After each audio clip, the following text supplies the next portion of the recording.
नमस्कार दोस्तों। देखो आज हम पढ़ते हैं पावर सिस्टम के अंतर्गत डिस्ट्रीब्यूशन पढ़ते थे, उसका पार्ट नंबर 3 पढ़ते हैं। पार्ट नंबर 2 में हमने पढ़ा था कि विद्युत वितरण प्रणाली का जो लेआउट है उसमें एक फीडर पढ़ा था, एक वितरक पढ़ा था, ठीक दोस्तों, और एक पढ़ा था सर्विस लाइन। उसके बाद में पढ़ा था कि जो डिस्ट्रीब्यूशन लाइन है, आपकी जो वितरण लाइन होती है, उस वितरण लाइन को कितने प्रकार में बांटा गया है। आज हम पार्ट नंबर 3 में ये पढ़ते हैं कि जो विद्युत शक्ति वितरण प्रणाली है उससे कुछ संबंधित रिलेटेड टर्म्स है, पद है। विद्युत वितरण प्रणाली संबंधित विद्युत वितरण प्रणाली संबंधी पद, ठीक दोस्तों, कुछ पद है, रिलेटेड टर्म्स है। उसमें सबसे पहले बात करता हूं कनेक्टेड लोड की। Connected load. दूसरी बात करता हूं डिमांड फैक्टर की या मैक्सिमम डिमांड।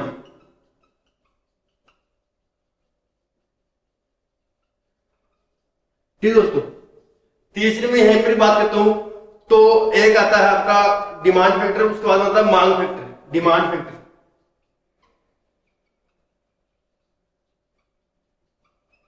उसके बाद में आता है एवरेज फैक्टर,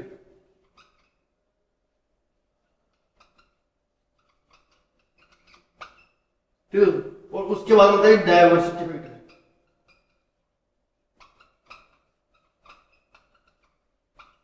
एक आता है यूटिलाइजेशन फैक्टर। यूटिलाइजेशन फैक्टर, ये क्या हो गया आपके फैक्टर हो गए। कनेक्टेड लोड का मतलब क्या हो गया, मैक्सिमम डिमांड क्या हो गया, डिमांड फैक्टर क्या हो गया, एवरेज फैक्टर क्या हो गया, डायवर्सिटी फैक्टर क्या हो गया, यूटिलाइजेशन फैक्टर क्या हो गया। हम इन सब की बात करते हैं। कोई भी देखो, कोई पावर सिस्टम होगा, कोई भी क्या होगा, पावर सिस्टम होगा। अब वो पावर सिस्टम कितनी पावर जनरेट करेगा, कितनी पावर जनरेट करेगा, वो कितनी पावर जनरेट करता है, वो इन सभी फैक्टर के ऊपर डिपेंड करता है कि उस पर कितना लोड डाल रहे हो। जो आप पावर प्लांट स्थापित कर रहे हो, जैसे मान लो हाइड्रो पावर प्लांट हो सकता है, हाइड्रो पावर प्लांट हो सकता है, थर्मल पावर प्लांट हो सकता है, न्यूक्लियर पावर प्लांट हो सकता है, किसी भी प्रकार का पावर प्लांट हो सकता है। उस पावर प्लांट के ऊपर है आप कितना लोड जोड़ रहे हो, उस पर मैक्सिमम कितनी डिमांड है, उसका डिमांड फैक्टर क्या है, उस पर एवरेज फैक्टर क्या है, डायवर्सिटी फैक्टर क्या है, इसको बोलते हैं विषमता गुणांक। ठीक है, यूटिलाइजेशन मतलब उपयोगिता गुणांक कितना है। इन सभी फैक्टर के माध्यम से कोई भी पावर सिस्टम होगा, उस पावर सिस्टम की स्थापना को वरीयता दी जाती है कि कोई भी पावर प्लांट होगा, कोई भी क्या होगा, पावर प्लांट होगा, वो पावर प्लांट किस आधार पर स्थापित किया जाएगा, उन सभी को यहां पर माना जाता है। तो सबसे पहले हम 3 की बात करते हैं। देखो, कनेक्टेड लोड, मैक्सिमम डिमांड और demand factor. Connected load, maximum demand और डिमांड फैक्टर क्या है, इनको समझते हैं पहले। तो देखो, कनेक्टेड लोड का मतलब क्या हो गया कि मान लो आपके पास यहां पर पावर सिस्टम है, ये क्या आपके पास है, पावर सिस्टम है, अर्थात अगर पावर प्लांट है यहां पर क्या दोस्तों, पावर प्लांट। अब यहां पर जो पावर प्लांट है वो हाइड्रो पावर प्लांट हो सकता है, थर्मल पावर प्लांट हो सकता है, किसी भी प्रकार का पावर प्लांट हो सकता है। अब इस पावर प्लांट के ऊपर कितना लोड जोड़ोगे आप, अधिकतम कितना लोड जोड़ सकते हो, जो सभी लोड का जो योग है वो आता है कनेक्टेड लोड के अंदर। किसके अंदर आता है, कनेक्टेड लोड के अंतर्गत।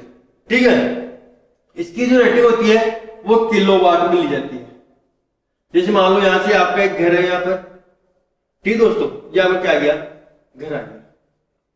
यहां पर मान लिया कि आपने 10 एलईडी चला रहे हो, एलईडी की मान लो वाटेज मानता हूं मैं, ठीक है, एलईडी कितनी चला रहे हो आप, 10 एलईडी, एक एलईडी 12 वाटेज की, तो कितना वाट हो गया, 120 वाट। 5 फैन चला रहे हो आप, ठीक दोस्तों, एक फैन की वाटेज है 60, तो 6 पंजा 30, कितना वाट हो गया, 300 वाट। उसके बाद मान लेते हैं आपके पास स्विच है, 5 स्विच आया और एक स्विच की वाटेज है 100 वाट, कितना हो गया, 500 वाट। एक फ्रिज चला रहे हो आप, एक फ्रिज, और एक फ्रिज की वाटेज है 200 वाट, कितना वाट हो गया, 200। तो ये जो सभी लोड है ये क्या है, कनेक्टेड लोड है। मैं यहां पर योग करता हूं उसका 0 2 5 11, कितना हो गया, लगभग 1120 वाट। अब इसको किलोवाट में करते हो तो 1.10120 किलो वाट, ये क्या हो गया वाट है। अर्थात आप पावर सिस्टम से जो भी घर है आपका उस पर आप अधिकतम इतना लोड चला सकते हो, इतना लोड ले सकते हो, कितना 1120 वाट, 1120 वाट इतना लोड आप कनेक्टेड कर सकते हो उसके ऊपर, ठीक है। ये क्या होता है, कनेक्टेड लोड। दूसरा होता है मैक्सिमम डिमांड। देखो इसको मैं मिटा दो, डिमांड पे तो बात करेंगे। अब देखो ये जो 1120 वाट है ये तो आप अधिकतम डाल सकते हो, उसके ऊपर अधिकतम डाल सकते हो। लेकिन मैक्सिमम डिमांड क्या होता है, ये डिमांड फैक्टर क्या होता है, वाटेज में मिलता है, किलोवाट या वाटेज में मापा जाता है इसको मापा जाता है किसी निश्चित समय अंतराल में, किसी निश्चित समय अवधि में, निश्चित समय अवधि में, निश्चित समय अवधि में कोई निश्चित पर्टिकुलर टाइम होगा आपके पास, उस पर्टिकुलर टाइम के अंतर्गत आपने अधिकतम कितना लोड डाल चुके हो।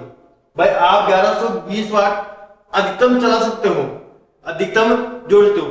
क्या जरूरी है क्या कि हमेशा 24 घंटे आपके 10 एलईडी जले, नहीं। जरूरी है हर घंटे 5 फैन चले, नहीं। 5 ही चल रहे, फ्रीज हमेशा चल रहा है, नहीं।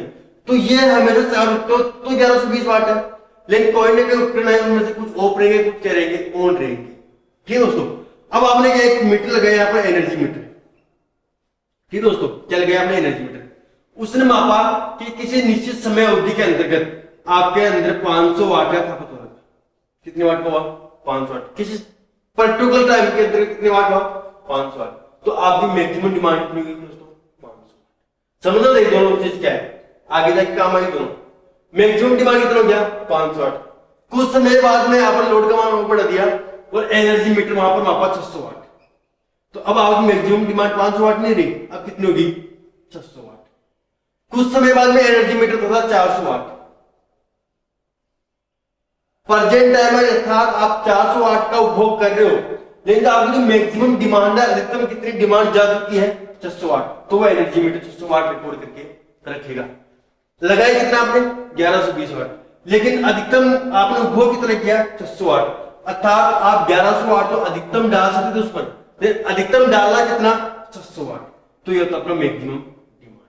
क्या होता है दोस्तों, मैक्सिमम डिमांड। इस मैक्सिमम डिमांड के आधार पर, मैक्सिमम डिमांड के आधार पर किसी पावर स्टेशन की स्थापना की जाती है। मैक्सिमम डिमांड के आधार पर किसी पावर स्टेशन की जाती है, स्थापना की जाती है, ठीक है दोस्तों। दोबारा सुनता हूं मैं, कनेक्टेड लोड का मतलब तो पूरा घरेलू के अंदर, घर के अंदर डोमेस्टिक जितने भी इंस्ट्रूमेंट है उनकी सबकी कितनी वाटेज है, वो गया। मैक्सिमम डिमांड का मतलब गया कि उस वाटेज में से अधिकतम कितना लोड चला रहे हो आप, अधिकतम कितना लोड चलाया, वो क्या क्या होगा, मैक्सिमम डिमांड। दोनों वाटेज के अंदर आते हैं। ये कुल को बताएगा और ये कुल में से कितनी, कुल में से कितनी आपने उपभोग किए एक समय अवधि के अंतर्गत, एक निश्चित समय अवधि के अंदर, ठीक है दोस्तों। अब मैं बात करता हूं यहां पर एक बात कि इन दोनों का जो रोल होता है बहुत इंपॉर्टेंट होता है। आपका एनर्जी मीटर होगा, उस एनर्जी मीटर के अंतर्गत जो यूनिट आती है या कई बार विद्युत कंपनी द्वारा पेनल्टी लगाई जाती है, वो यहां पर डिपेंड करती है। देखो कैसे,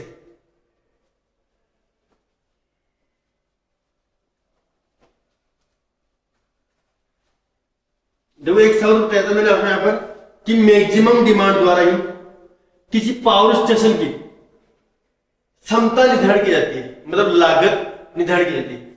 देखो आपने कनेक्टेड लोड तो दिया था 3000 वाट, अधिकतम कितना हो सकता है, 3000 वाट, ठीक है दोस्तों। लेकिन आपने एक निश्चित समय अंतराल में देखा कि आपका जो मैक्सिमम डिमांड था वो था 1000 वाट, ठीक है दोस्तों।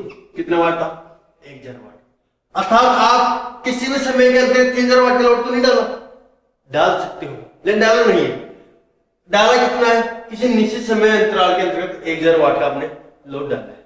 लेकिन आपने यहां से को मालूम पावर प्लांट है, ये क्या आपका एक पावर प्लांट है, power plant, PP power plant.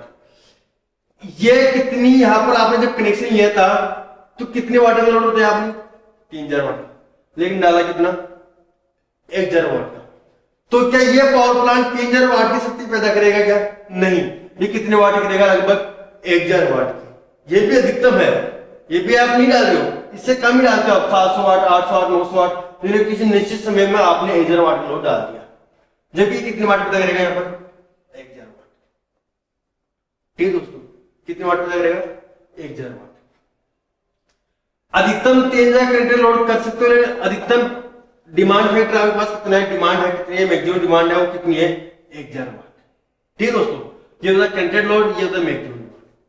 अब देखो, एक आपकी लागत होती है कि आपने कितनी यूनिट खर्च की, उस यूनिट खर्च के आधार पर यहां पर पैसे ले लेते हैं, उसको बोलते हैं टैरिफ। क्या बोलते हैं दोस्तों? टैरिफ। ये टैरिफ कई प्रकार की होती है, 17-18 प्रकार की टैरिफ होती है कि कौन से लोड के ऊपर कितने वाटेज या कितने वाट चलाओगे तो उतने यूनिट पर 1 रुपए लेगा, 2 रुपए लेगा, 7 रुपए लेगा, डोमेस्टिक होगी। ठीक है, अलग अलग होती है। अब इसमें क्या होगा कि आपने जब पावर सिस्टम से आपने सप्लाई ली तो आपने वहां बताया 3000 वाट, कितना वाट बताया 3000 वाट, खर्च कितना किया आपने 1000 वाट, कितना किया आपने 1000 वाट। तो इसमें जो टैरिफ लगाई जाएगी वो कैसे लगाई जाएगी कि 1000 वाट तक क्या होगी आपकी रनिंग लागत होगी, क्या होगी रनिंग कॉस्ट, कि प्रेजेंट टाइम में चला रहे हो 1000 वाट का लोड लगा रहे हो, लेकिन आपने यहां पर जो पावर सिस्टम में आपने इलेक्ट्रिकल कनेक्शन लिया था उस समय कितना वाट बताया हमने 3000 वाट, कितना होता है 3000 वाट। 3000 वाट में से 1000 वाट तो हमने काम में ले लिया, कितना बचा 2000 वाट। इस 2000 वाट की थी स्थायी लागत, स्थायी कॉस्ट। चाहे इस 2000 वाट को हम यूज करो चाहे मत करो, इसका परमानेंट बिल आएगा, परमानेंट बिल आएगा 200 रुपए 300 रुपए कितना बचता है, लेकिन इससे क्या आएगा रनिंग कॉस्ट। अब क्या होता है, कई बार ये सोचते हैं कि हम 3000 वाट बताइए कम बता दें, कम में बताते और वाटेज कितना है हमारा 1000 वाट। तो कई बार क्या होता है, देखो एक तो इस प्रकार से टैरिफ ली जाती है, दूसरी प्रकार से टैरिफ ली जाती है, क्या होता है कि 3000 वाट का बता दिया उसने 1500 वाटेज, कितना दिया 1500 वाटेज। अब मान लो कई बार क्या होता है मैक्सिमम डिमांड 1600 वाटेज हो जाए, जबकि आपने एक्चुअल में 3000 वाट का लोड जोड़ दिया घर के अंतर्गत। देन आपने क्या किया कि जब भी कनेक्शन लिया तो उन्होंने पूछा कि आप कितना वाटेज लोड चला सकते हो अधिकतम, तो आपने बता दिया 1500 वाटेज, कितने वाटेज 1500, जबकि आपके घर के अंदर जो इंस्ट्रूमेंट लगे हुए डोमेस्टिक इंस्ट्रूमेंट लगे हुए हैं वो कितने वाटेज गए 3000 वाटेज। फिर आपने 3000 वाटेज ने बताया कितना दिया 1500 वाटेज, लेकिन मैक्सिमम डिमांड कितना गया आपके पास 1600 वाटेज, कितना वाटेज आ गया 1600 वाटेज। तो वहां पर पता लग जाता है कि आपने कंक्रीट लोड तो बताया 1500 वाट, लेकिन जो डिमांड फैक्टर है वो कितने आपके पास 1600। ये जो एनर्जी मीटर वो रिकॉर्ड करता है इस चीज को, एक निश्चित समय अवधि के अंतर्गत आपने अधिकतम कितना लोड कनेक्ट किया है, कितनी डिमांड है आपके पास, उसको रिकॉर्ड किया 1600 वाट, जबकि आपने बताया कितना था 1500 वाटेज। ठीक है दोस्तों, तो ये 1600 वाटेज है, फिर यहां पर आपके पेनल्टी लगाई जाती है। ठीक है, तो जो भी power factor sorry energy meter द्वारा होगा वो दो प्रकार से होगा, एक कनेक्टेड लोड कितना है, मैक्सिमम डिमांड कितनी। ठीक है दोस्तों, कनेक्टेड लोड का मतलब ये पूरे जनरल वायरिंग के अंतर्गत जो डोमेस्टिक इंस्ट्रूमेंट है उन सभी की वाटेजों का योग होगा, सभी की वाटेजों का होगा योग। मैक्सिमम डिमांड यह है कि सभी वाटेज का आपने निश्चित समय अवधि के अंतर्गत, निश्चित समय अवधि के अंतर्गत अधिकतम कितने वाटेज का लोड जुड़ा है वो क्या होगा आपका मैक्सिमम डिमांड। ठीक है दोस्तों, तीसरा पढ़ते हैं डिमांड फैक्टर। डिमांड फैक्टर क्या होता है कि मैक्सिमम डिमांड और कनेक्टेड लोड का अनुपात होता है।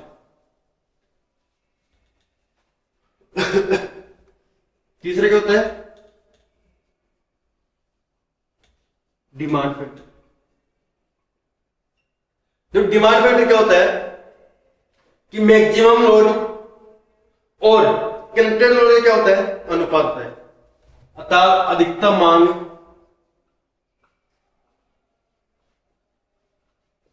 और कनेक्टेड लोड का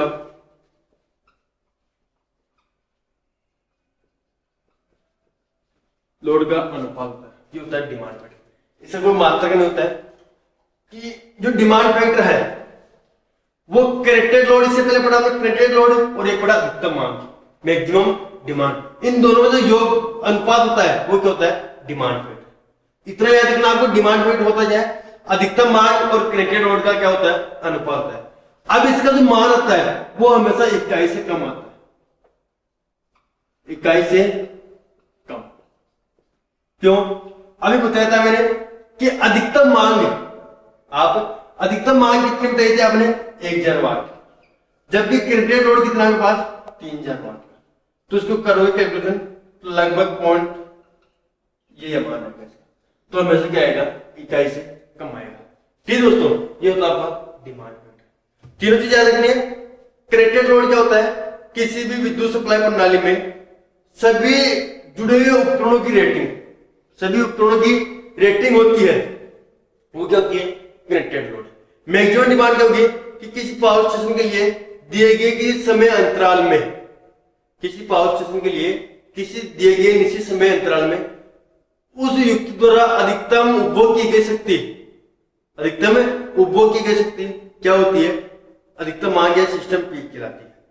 अधिकतम मांग ही किसी पावर स्टेशन के आकार और लागत को तय करती है। अधिकतम मांग ही किसी पावर स्टेशन होगा, पावर सिस्टम होगा, उसके आकार और लागत को तय करती है। उसके बाद में है मांग फैक्टर।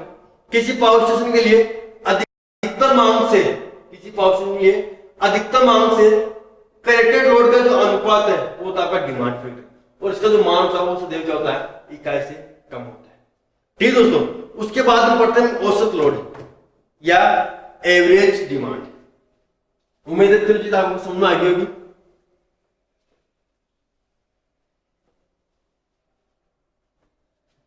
चौथी चीज है एवरेज डिमांड।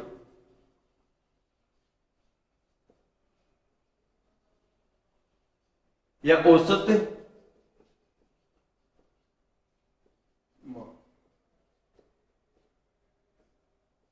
अब दोस्तों, औसत मांग क्या होती है? कि विद्युत शक्ति की कुल मांग कितनी है, कुल मांग कितनी है, और उस कुल मांग को कितने समय में आपने उपभोग किया है, कितने समय में आपने उपभोग किया है। इन दोनों का जो अनुपात होता है वो क्या होता है? आपका एवरेज लोड या एवरेज डिमांड होती है। विद्युत शक्ति की कुल मांग, विद्युत शक्ति की कुल मांग व समय अवधि,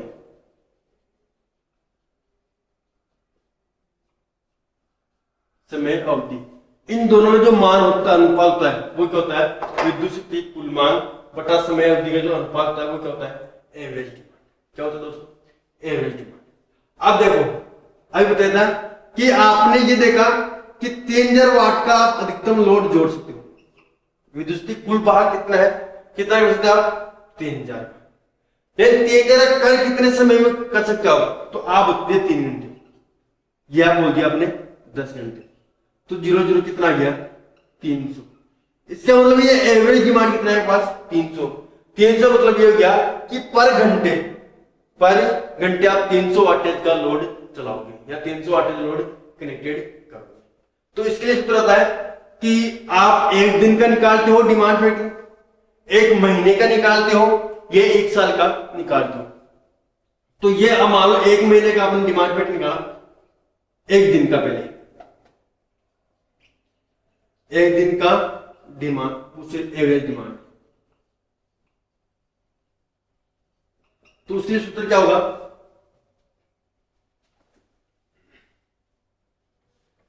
कि 1 दिन में सप्लाई किया गया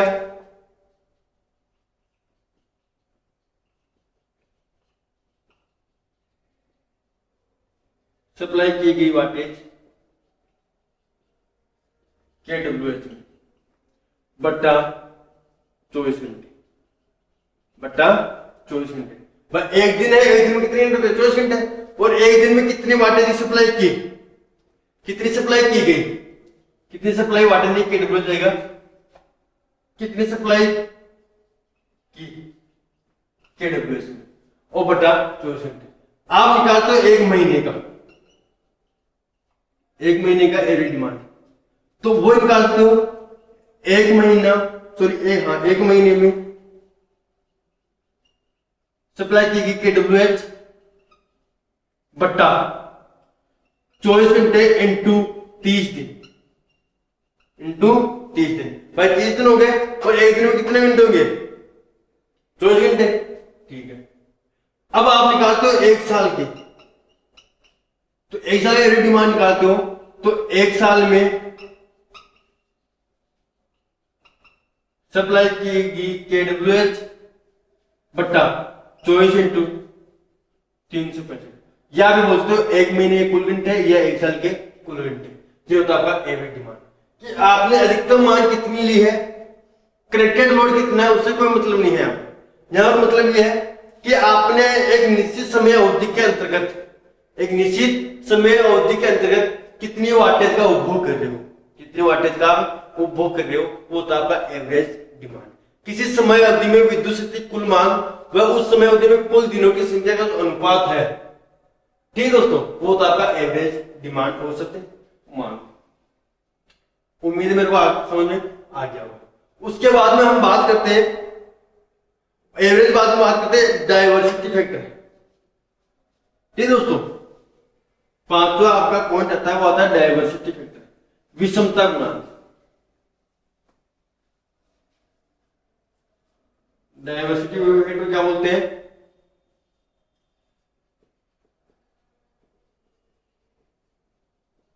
डाइवर्सिटी फैक्टर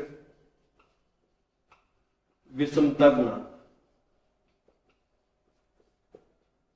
ये विषमता गुणांक था डाइवर्सिटी फैक्टर भी पावर प्लांट के लिए एक सबसे इंपॉर्टेंट फैक्टर होता है। इसी के आधार पर किसी पावर प्लांट की लागत को तय किया जाता है। ठीक है दोस्तों, इसमें क्या होता है कि विषमता गुणांक क्या होगा कि व्यक्तिगत अधिकतम मांगों का योग,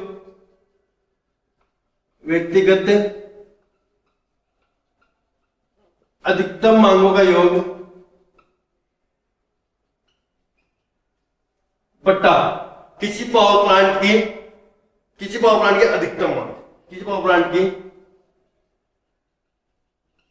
अधिकतम मांग, इन दोनों का जो अनुपात होता है वो क्या होता है? डाइवर्सिटी फैक्टर, विषमता गुणांक। और इसका मान सदैव 1 से अधिक होता है। सदैव क्या होता है? 1 से अधिक। देखो यहां पर दो चीजें, व्यक्तिगत अधिकतम मांगों का योग, बट्टा अधिकतम मांग किसकी? पावर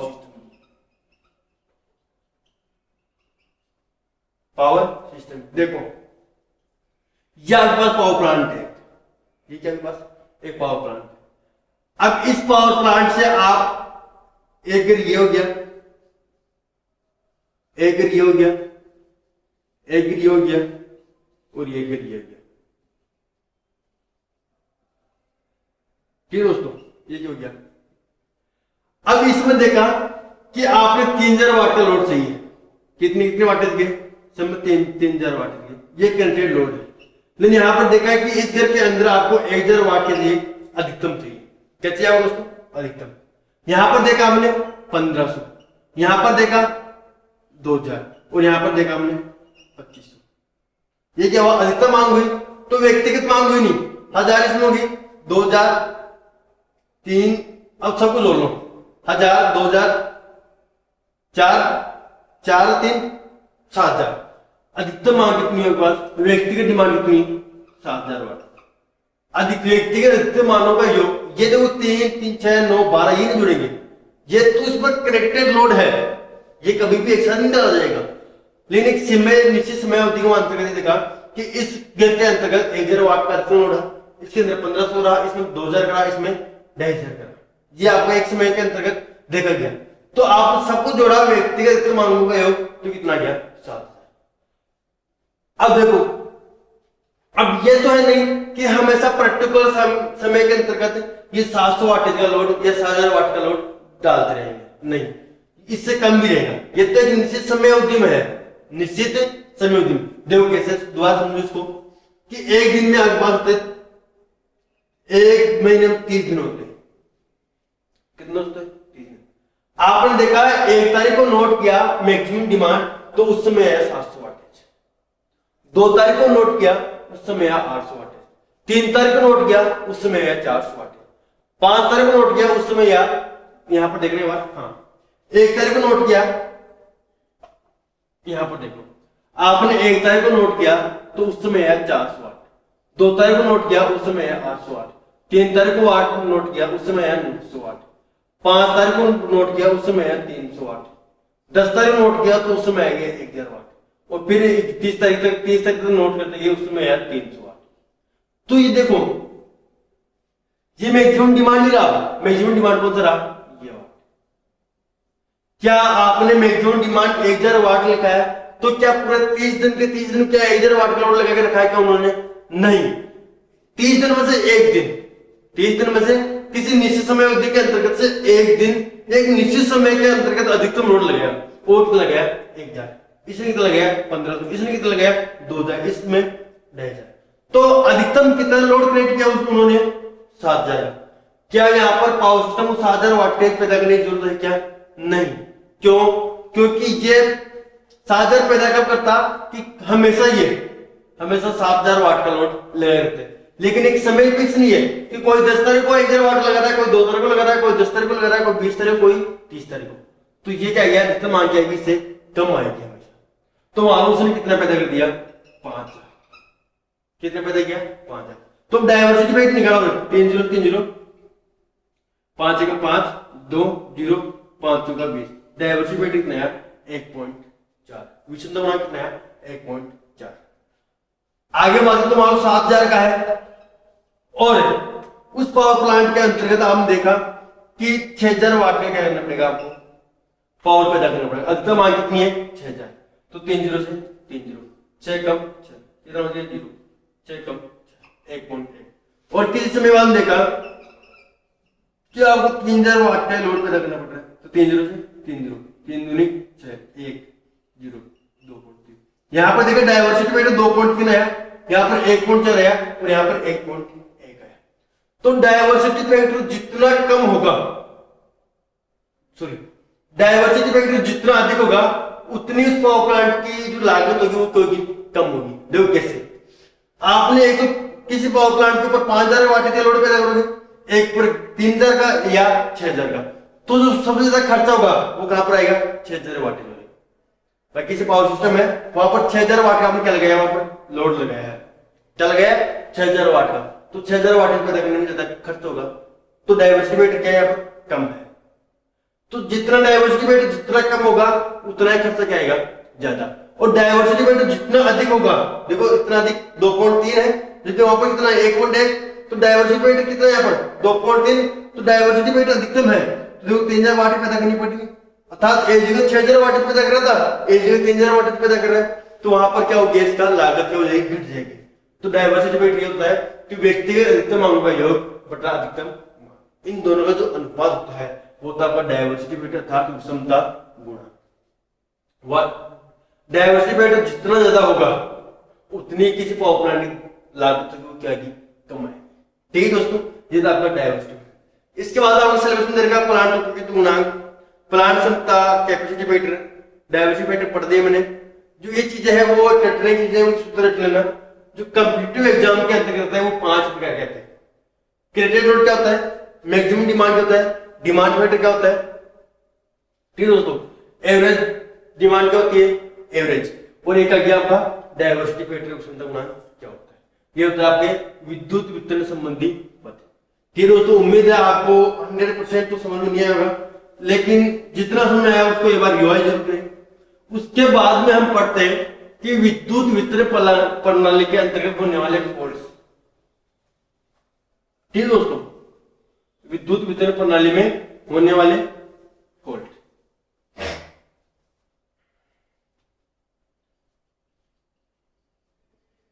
विद्युत वितरण या बोल सकते आप पारेषण, दोनों की बात करता हूं मैं। पारेषण प्रणाली में उत्पन्न होने वाले दोष। देखो दोस्तों, यहां से क्वेश्चन बहुत कम आते हैं लेकिन जानकारी होनी चाहिए आपको।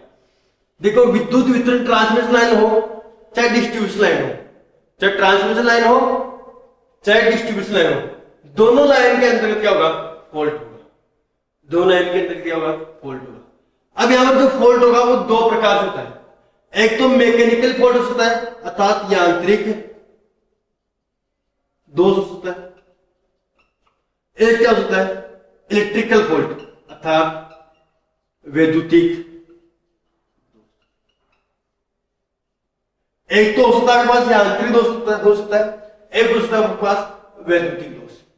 अब देखो यांत्रिक दोष क्या होता है?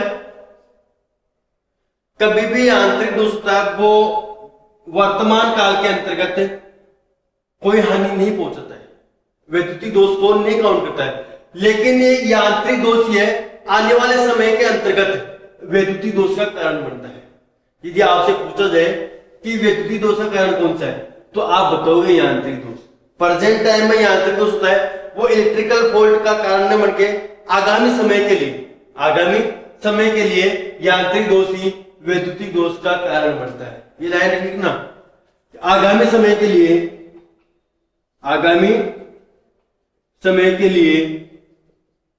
यांत्रिक दोष वैद्युतिक दोष का कारण बनता है। ये इंपोर्टेंट चीज है। देखो यांत्रिक दोष क्या हो गया कि कोई दो तार है, ये एक पोल मान लो के पास, ये क्रॉस आर्म हो गया, एक पोल ये हो गया, ये क्रॉस आर्म। अब ये लाइन जा रही है यहां से, तो किसी पोल का 10 जाना, पोल का ये 10 जाना, और कई बार क्रॉस आर्म क्या हो गया कि ये पोल के पास और क्रॉस आर्म टेढ़ा हो गया, क्रॉस आर्म क्या हो गया? झुक जाना। तो ये जो दोष है वो कौन से दोष होते हैं? यांत्रिक दोष। या ये बोल सकते हो आंधी तूफान वगैरह चल रही है तो उस समय तो दो तार है, दो तार वो आपस में स्पर्श हो जाना, तो ये भी क्या है? मैकेनिकल फॉल्ट है। दूसरी चीज कि दो तार है, पर दो तारों के बीच में कोई पक्षी का बैठ जाना, वर्ल्ड्स फोर्ड, पक्षी का बैठ जाना, ये भी क्या आपका यांत्रिक दोष। लेकिन जो यांत्रिक दोष है वो प्रेजेंट टाइम में वैद्युतिक दोष के कारण नहीं बनते, लेकिन आगामी समय के बाद में ये यांत्रिक दोष से वैद्युतिक दोष से क्या बनते हैं? कारण बनते हैं। यांत्रिक दोष प्रत्यक्ष रूप से धारा और वोल्टेज को प्रभावित नहीं करते। प्रत्यक्ष रूप से, यहां पर याद रखना है चीज और कि यांत्रिक दोष प्रत्यक्ष रूप से धारा व वोल्टता को प्रभावित नहीं करते। प्रत्यक्ष रूप से, जैसे क्रॉस आर्म का टेढ़ा हो जाना, क्रॉस आर्म का झुक जाना, तो क्रॉस आर्म झुक गया तो ये आगामी समय के लिए वैद्युतिक दोष तो बढ़ेगा, लेकिन क्या प्रेजेंट टाइम में धारा वोल्टेज प्रभावित कर रहा है क्या? नहीं। जो इस प्रकार के फॉल्ट होते हैं वो आता है यांत्रिक दोष में। वैद्युतिक दोष के अंतर्गत क्या होता है कि दो तारों को आपस में स्पर्श हो जाना, तार का टूटकर स्थायी रूप से जमीन पर गिर जाना, इस प्रकार के दोष होते हैं वो आते हैं वैद्युतिक दोष। कौन से होते हैं दोस्तों? वैद्युतिक दोष। इसके अंतर्गत क्या होता है कि जो धारा और वोल्टेज होती है, धारा व वोल्टता, वो प्रत्यक्ष रूप से प्रभावित होती है। यांत्रिक दोष क्या है? ये सब देखिए आप। वैद्युतिक दोष क्या है कि इलेक्ट्रिकल फॉल्ट है, कोई तार है उसका ओपन हो जाना, कोई तार उसका शॉर्ट हो जाना, कोई तार उसका अर्थ हो जाना, ठीक है, ये होते हैं वो कौन से होते हैं? वैद्युतिक दोष। अब यहां पर मैं बात करता हूं तो यांत्रिक दोष धारा और वोल्टेज को प्रत्यक्ष रूप से प्रभावित नहीं करते, जबकि वैद्युतिक दोष इलेक्ट्रिकल फॉल्ट धारा और वोल्टेज को प्रत्यक्ष रूप से प्रभावित करते हैं।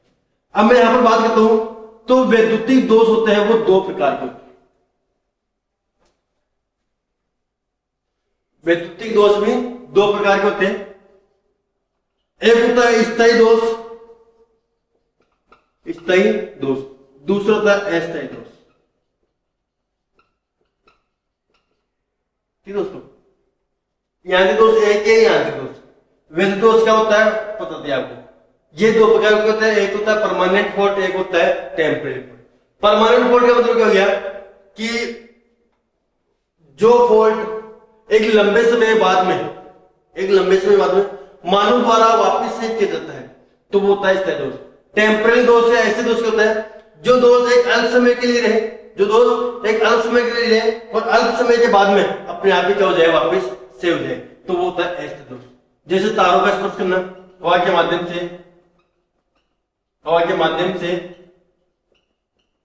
तारों का स्पर्श करना, स्पर्श करना, ये क्या है? ऐसे दोष है। दो तारों के मध्य, दो तारों के मध्य पक्षियों का बैठ जाना, बैठ जाना, ये भी क्या है? व्यक्ति दोष के अंदर ऐसे दोष है। ये अल्प समय के बाद में, कुछ समय बाद में अपने आप इसके हो जाते हैं, वो सही करने की जरूरत नहीं होती है। जबकि स्थायी दोष परमानेंट फॉल्ट क्या होते हैं? जो निश्चित समय अंतराल बाद में, निश्चित समय अंतराल बाद में किसी मानव द्वारा सही किया जाए, वो तो स्थायी दोष। जैसे ओपन सर्किट हो जाना, ठीक है, शॉर्ट सर्किट हो जाना, लीकेज सर्किट हो जाना, ये जो दोष होते हैं वो कौन से होते हैं? स्थायी दोष। ठीक है मेरे प्यारे दोस्तों, उसके बाद में आपको मैं बोलता हूं कि स्थायी दोष भी दो प्रकार के होते हैं। एक होता है सममित, एक होता है असममित। स्थायी दोष भी कितने प्रकार होते हैं? दो प्रकार के। एक होता है सिमेट्रिकल, एक होता है अनसिमेट्रिकल। यहां बात कर रहा था मैं स्थायी फॉल्ट की, स्थायी दोष। तो स्थायी दोष होते हैं वो दो प्रकार के होते हैं। एक तो होता है सममित दोष, सममित दोष। एक होता है असममित दोष, इसको बोलते हैं सिमेट्रिकल, इसको बोलते हैं अनसिमेट्रिकल, अनसिमेट्रिकल फॉल्ट। देखो स्थायी दोष दो प्रकार के हो गए, टू टाइप, दो प्रकार। पहला कौन सा हो गया? सममित, दूसरा हो गया असममित। सममित दोष का मतलब यह होता है कि कहीं पर भी फॉल्ट आया स्थायी प्रकार का, वो धारा और वोल्टेज को प्रत्येक रूप से प्रभावित करेगा, लेकिन उस फेज के अंतर्गत धारा, वोल्टेज, कलाकोण, फ्रीक्वेंसी का मान में कुछ अंतर नहीं आना चाहिए। अर्थात कलाकोण, इसलिए मान लो धारा, वोल्टता, फ्रीक्वेंसी के मान में कोई अंतर नहीं आए, कोई अंतर नहीं है। यदि कोई भी अंतर नहीं है तो होता है सममित दोष। यदि किसी तार में किसी फेज के अंतर्गत धारा, वोल्टेज, कलाकोण, फ्रीक्वेंसी के मान में अंतर पैदा होता है तो होता है असममित दोष। ठीक दोस्तों, दोबारा देखो, स्थायी दोष दो प्रकार के हो गए। एक हो गया सममित दोष, एक हो गया असममित दोष। सममित फॉल्ट का मतलब हो गया सिमेट्रिकल फॉल्ट, इसका मतलब हो गया अनसिमेट्रिकल फॉल्ट। सिमेट्रिकल फॉल्ट क्या होता है कि मान लो तीन तार जा रही है, कितने जा रहे हैं? तीन तार। अब तीन तार के अंतर्गत क्या हुआ कि एक तार के अंतर्गत क्या हुआ? फॉल्ट हुआ।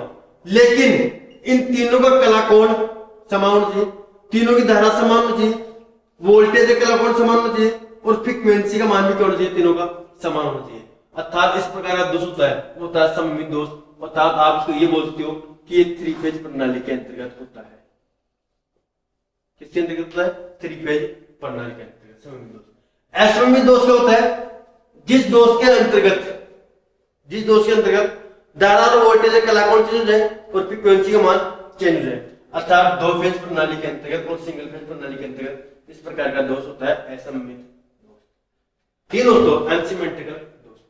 अब देखा आपने यहां पर तक, ये याद रखना सममित दोष क्या होता है? जिस दोष के अंतर्गत धारा, वोल्टेज, कलाकोण, फ्रीक्वेंसी का मान में कोई परिवर्तन नहीं हो और फिर भी कोई फॉल्ट होता है तो होता है सममित। जिस दोष के अंतर्गत धारा, वोल्टेज, कलाकोण, फ्रीक्वेंसी के मान में परिवर्तन होता है तो होता है अनसममित या अनसिमेट्रिकल। ठीक दोस्तों, इसके बाद में आता है मिक्स, मिश्रित दोष। किसी प्रकार दोष होता है आपके पास, आप बोल सकते हो मिश्रित दोष। मिश्रित दोष का मतलब ये हो गया, मिक्स्ड फॉल्ट का मतलब ये हो गया कि एक, दो या दो से अधिक फॉल्ट एक साथ हो जाए, ये एक से अधिक फॉल्ट एक साथ हो जाए। जैसे तीन तार है, इन तीन तार में क्या हुआ कि दो तार तो आपस में स्पर्श कर जाए, तो ये तो क्या हो गया? Short circuit fault. और तीसरा तार ग्राउंड हो जाए तो ये कौन सा फॉल्ट हो गया? Earthing fault. तो इस प्रकार का जो फॉल्ट होता है वो कौन सा होता है दोस्तों? मिश्रित फॉल्ट। ठीक है दोस्तों, दोबारा टेबल देख लो। इसमें क्या होगा? सबसे पहले दो प्रकार के फॉल्ट होंगे। मैं दोष की बात करता हूं तो पांच लाइन में दोष की बात करता हूं, दो प्रकार के होंगे। पहला होगा यांत्रिक दोष, दूसरा होगा वैद्युतिक दोष। ठीक दोस्तों, वैद्युत दोष दो प्रकार के हो गए, एक तो हो गया स्थायी दोष, एक हो गया अस्थायी दोष, अस्थायी फॉल्ट। स्थायी भी दो प्रकार के हो गए, स्थायी भी दो प्रकार के हो गए, एक तो हो गया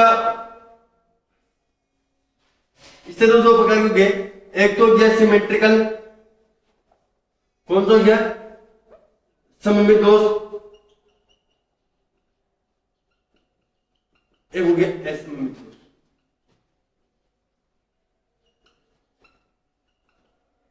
फिर दोस्तों एक हो गया सममित, एक हो गया असममित, ये होता है आपके फॉल्ट। एक इनके अलावा दोस्तों है मिक्स्ड फॉल्ट, मतलब मिश्रित फॉल्ट, उसमें एक एक से अधिक फॉल्ट होता है।